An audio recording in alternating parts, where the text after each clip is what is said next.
शेतकरी मित्रांनो नमस्कार. आपण काल एक असा पद्धतीने एक व्हिडिओ बनवला होता. तो व्हिडिओ जवळपास 20-22 हजार शेतकऱ्यांपर्यंत पोहोचला.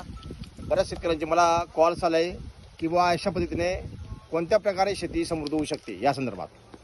तर शेतकरी मित्रांनो सांगू शकतो मी की हा पिकाचा अवशेष जमिनीत गेल्यानंतर जमीन ही समृद्ध होते, नव्याने सांगण्याची गरज नाही आहे.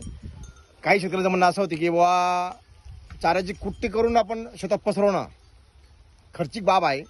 चाऱ्याची कुट्टी करून पसरवण्यापेक्षा मक्की बुट्टे मोडून शेताच्या बाहेर काढून घ्यायचा. फक्त मक्कीचे बुट्टे मोडायला आणि बाहेर काढायला एक माणूस लागेल.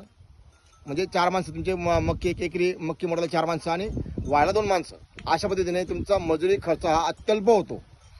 पारंपरिक पद्धतीने काय होतं, आपण मक्की मोडतो, चारा कापतो, चारा बाहेर वाहतो, नंतर बुट्टे बाहेर वाहतो, मग आपण पुढचं ऑपरेशन करतो.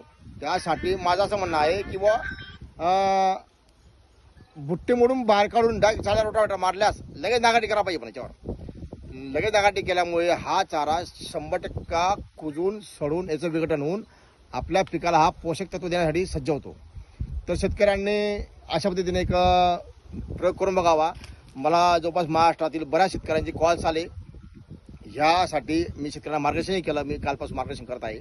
तर शेतकऱ्यांनी अशा पद्धतीने आपल्या शेतातला पिकांचा अवशेष, मग ती कपाशी असो, मक्की असो, पपई असो, शेवगा असो, अशा पद्धतीने याला मिक्स करून जमिनीत काढायचं. बरं ठीक आहे, मिक्स करण्याची पद्धत मला सांगतो मी. ट्रॅक्टरवाला सांगायचं लो फर्स्ट गिअरमध्ये हे ऑपरेशन करायचं असतं.